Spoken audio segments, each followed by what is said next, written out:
Bienvenidos a nuestro podcast del Ser al Hacer. Venimos conversando sobre decisiones. Este es el 5º episodio de esa serie. En el episodio anterior hablamos de algo que, aunque suene bastante obvio cuando uno lo escucha o se dice en una frase, en la práctica cuesta muchísimo, que es vivir con consistencia. Vivir de una manera en la que entendés que no todo lo que querés hacer ahora te conviene después. Hablamos de que como muchas malas decisiones no nacen de la ignorancia, no nacen de la maldad, sino de algo bastante más humano y silencioso, que es mirar demasiado corto, darle bolilla al reloj, darle bolilla a la urgencia, querer un alivio inmediato antes de dirección, querer satisfacción inmediata, querer salir de situaciones o no entrar en incomodidades del momento sin preguntarte qué estás sembrando para más adelante, que haciendo un zoom out de tu vida hacia adelante. Ahora bien, entender eso como idea está muy bien, pero a veces no alcanza, porque una cosa es estar de acuerdo con la frase, asentir con la cabeza, hacer un gesto positivo, decir sí, claro, lo entiendo, me hace sentido, tiene sentido, y otra muy distinta es detectar eso mientras estás cabalgando en el medio de la decisión y la decisión está viva. Entonces, cuando todavía no la tomaste, mientras el cuerpo te pide resolver ya, mientras la otra parte te presiona, la realidad te presiona, la ansiedad te requiere y te quiere convencer que apurarte es claridad y que es para hoy. Por eso, en este episodio no va a transitar tanto por el lado conceptual, aunque obviamente sigue siendo parte del mismo hilo, sino por el lado del criterio aplicado. ¿Cómo hacemos en la práctica para mirar una decisión en el tiempo correcto? Una decisión y los efectos de esa decisión en el tiempo correcto. ¿Cómo frenar lo suficiente para no ser esclavo del instante, pero sin transformarte en algo que posterga, con el nombre de reflexión, que procrastina, que evita, con el nombre de un ser racional? ¿Cómo discernir si lo que estás sintiendo es urgencia real o urgencia emocional? ¿Cómo haces para no decidir desde el lugar más apretado de vos mismo, desde la versión más cansada, más reactiva, más necesitada de alivio? Porque ahí para mí está buena parte de la batalla, reconocerte en esas versiones. Y eso importa especialmente porque muchas veces creemos que el problema está en la decisión en sí misma, cuando en realidad el problema está en el reloj interno desde el cual estás evaluando esa decisión que querés que tomar. Hay decisiones que, miradas desde el dolor del momento, parecen inevitables. Y las mismas decisiones miradas con un poco de perspectiva, como yo digo haciendo zoom out, muestran costo, muestran deuda, muestran incoherencia, muestran cosas que desde el adentro del apuro tuyo no veías. Entonces, el punto no es volverte más frío, ni más lento, ni más calculador. El punto es aprender a salir del secuestro del instante. Y aquí quiero hacer una pausa y quiero contar una historia que le he contado muchas veces en mi vida. Hace casi 30 años, mi primer gran proyecto fue el desarrollo de un hotel en la ciudad de Buenos Aires, y los hicimos en una tierra que era parte, en aquel momento, era una tierra ganada al río de la autoridad del gobierno federal. Construimos un hotel, una inversión de $5 millones, en el que yo era parte. Y cuando terminamos de construir el hotel, la ciudad ingresa, la ciudad de Buenos Aires, este es un distrito federal que convive la capital de la nación, Buenos Aires, con la ciudad de Buenos Aires, ingresa, se genera un conflicto de jurisdicción y el hotel estuvo clausurado casi un año. Yo era una persona muy joven, había invertido mucho, había comprometido el dinero de mi familia, además de mis suegros, y estaba muy apesadumbrado por el instante, la circunstancia. En todo ese complejo había una inversión de una familia judía. Esta es una historia que me ha acompañado a lo largo de mi vida, a lo largo de estos 30 años. Yo lo llamo zoom out. En ese momento me dio paz, pero creo que sirve también para entender cómo juega el tiempo. Cuando el tiempo trae paz, otras veces trae tranquilidad y otras veces evita la toma de decisiones.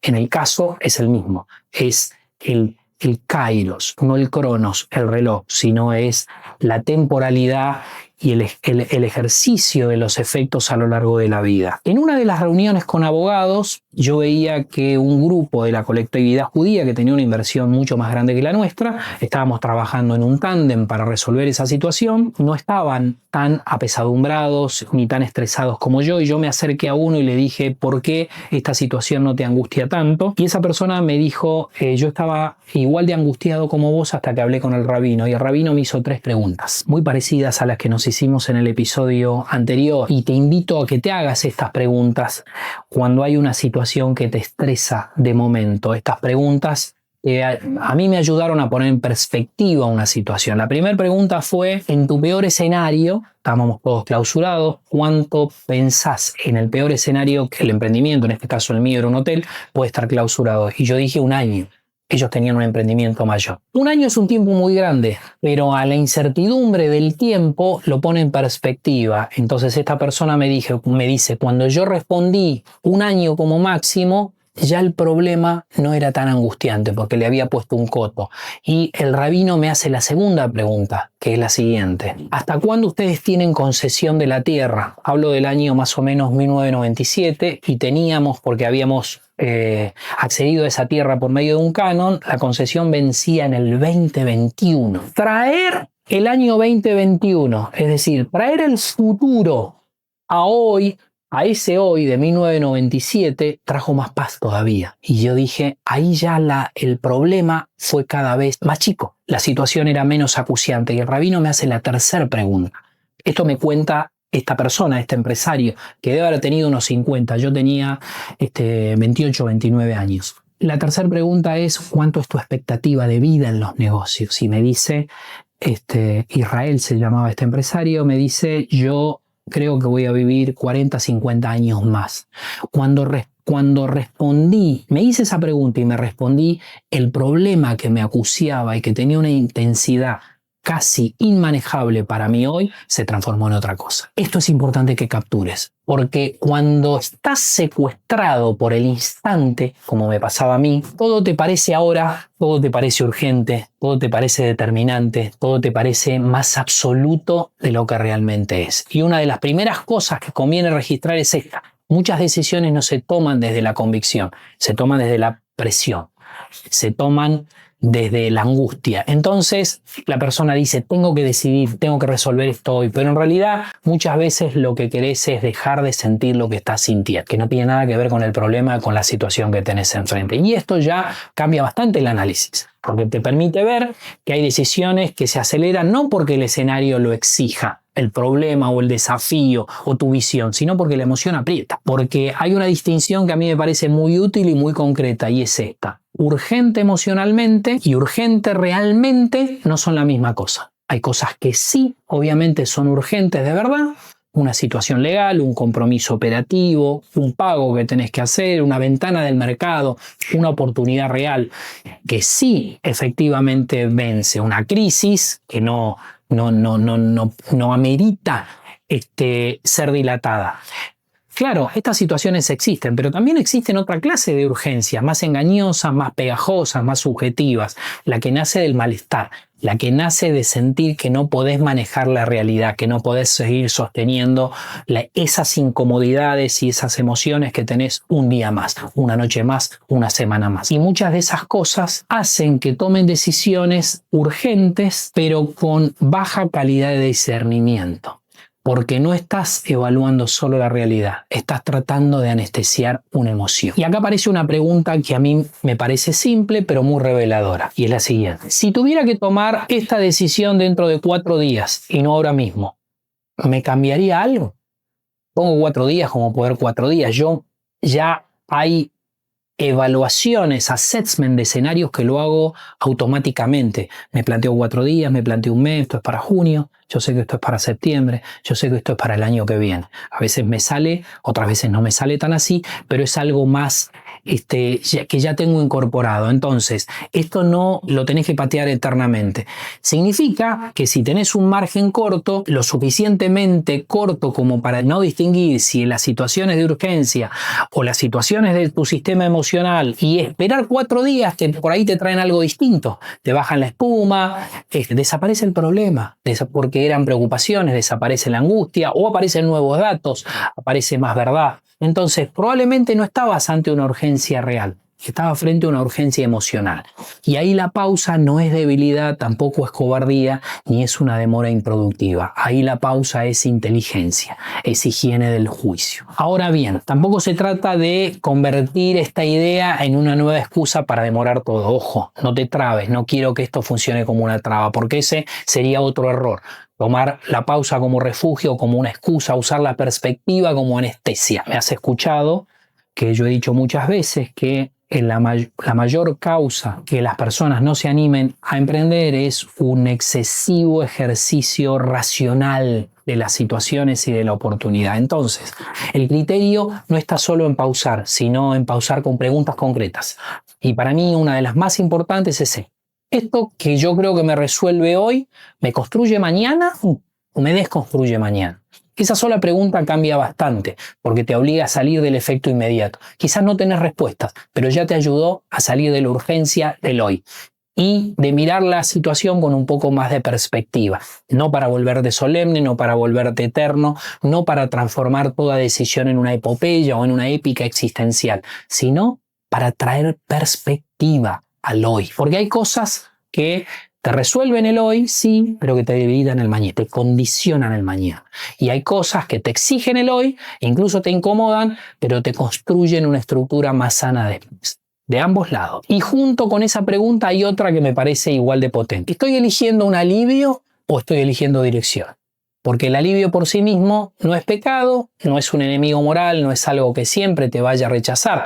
Pero cuando el alivio se transforma en el criterio dominante, tu vida empieza a girar alrededor de apagar incendios, fueguitos, molestias en vez de construir futuro. Y esto termina volviendo un estilo de vida. Entonces empezás a decir que sí para no tensar, para postergar conversaciones, para no sentir el peso, gastás para sentir movimiento o sostenés lo conocido. Vieron como dice ese dicho, más vale lo conocido que bueno por conocer. Es una de las grandes limitaciones de nuestra cultura hispana. Empezás a aceptar lo conocido en vez de aventurarte a lo nuevo que hay para tu vida. Empezás a confundir paz con evitación. Y así, casi sin darte cuenta, empezás a tomar decisiones que tienen una lógica efectiva del corto plazo, pero ninguna arquitectura del largo plazo. Y vivís en el cortoplacismo del hoy. Te transformás en un gran piloto de tormentas. Y como hay una adrenalina en ese estilo de vida, ¿sabes qué? La generás permanentemente. Entonces, mirar una decisión en el tiempo correcto también exige una especie de triple horizonte. A mí me sirve pensarlo así. ¿Qué me genera en 6 meses? En 1 año y en 3 años. Esto que tengo que decidir hoy. Si digo sí a esto, ¿qué tipo de cliente, qué tipo de relación, qué tipo de carga, qué tipo de cultura, qué tipo de compromiso? ¿Cuál va a ser el yo mío en 6 meses? Si postergo esa conversación, ¿qué pasa en 1 año? ¿Qué pasaría? ¿Qué pasaría con esta situación? Si sigo avanzando en esta relación, ¿qué pasaría? ¿Qué dinámica se afirma, que se vuelve normal o que se agrava? Si sigo sosteniendo esta manera de trabajar, ¿qué me deja en 3 años? ¿Qué me trae? Soy más libre, soy más esclavo. No sé por qué me acuerdo, una vez tuve una conversación hace muchos años con una persona que no había terminado la secundaria y se consideraba grande. Y yo sabía que iba a ser muy bueno que termine la secundaria en una primera etapa. Después terminó la secundaria y la universidad, pero en aquel momento me dijo, son 5 años. Y yo le dije, el tiempo va a transcurrir igual. Son preguntas simples, de un ejercicio simple, como estas que estamos haciendo. Y este ejercicio sirve porque saca la decisión del hechizo de la hora. Hay algo en el ahora que hipnotiza, que parece más intenso, o así imposible de evitar, más dramático, más definitivo. Pero en cambio, cuando lo llevas a 6 meses adelante, muchas veces se cae el encanto del alivio o la urgencia, o como en el caso que yo te dije, la angustia del momento. Y ahí aparece su costo real, o los efectos reales, o los dolores reales. El tiempo tiene que ser una herramienta a tu favor, no un enemigo, no un constrictor, no alguien. Imagínate que fuera una persona tiene que ayudar a la toma de tus decisiones, no tiene que perjudicar la toma de decisiones. Hay otra pregunta que también me gusta mucho. Esta decisión que estoy intentando tomar, ¿la está tomando la parte de mí que tiene criterio, que sabe tolerar tensiones, que puede mirar un poco más lejos, que puede construir, que no necesita resolver ya para respirar? ¿O la está tomando la parte más cansada, más reactiva, más iracunda, más enojona, más deseosa de que algo termine ya, más sedienta de validación, de agradar, de controlar? Esta pregunta es fuerte. Primero porque te obliga a reconocerte en estado puro, en estado líquido. Y muchas decisiones no se arruinan por el contenido, sino por ese estado del que se toman. ¿Esto me resuelve hoy o también me construye mañana? ¿Estoy eligiendo alivio o dirección? ¿Qué genera en 6 meses, en 1 año y en 3 años? ¿La está tomando la mejor versión de mí o la más apurada? No hace falta que cierres todo hoy, pero sí hace falta que dejes de mirar la decisión solo de la presión del instante, porque a veces la sabiduría no aparece cuando encontrás una nueva respuesta, sino cuando te haces las preguntas correctas. Cuando dejas de hacerte preguntas apuradas para hacerte las que te debes hacer acorde a la realidad. Y con esto la serie empieza a moverse hacia otra capa distinta pero más profunda. Ya no es solo cómo decidís, sino qué te pasa a vos con eso que elegís una y otra vez. Porque hay algo que quizás todavía no terminaste de mirar del todo. Tus decisiones no solo producen resultados, también te configuran a vos, te producen a vos en cada decisión que tomas. Cada decisión que tomas trae una nueva versión de vos mismo. Espero que esto haya sido de muchísimo valor para tu vida. Si así lo fue, compartí este episodio con un amigo. Te mando un abrazo y nos vemos en el próximo.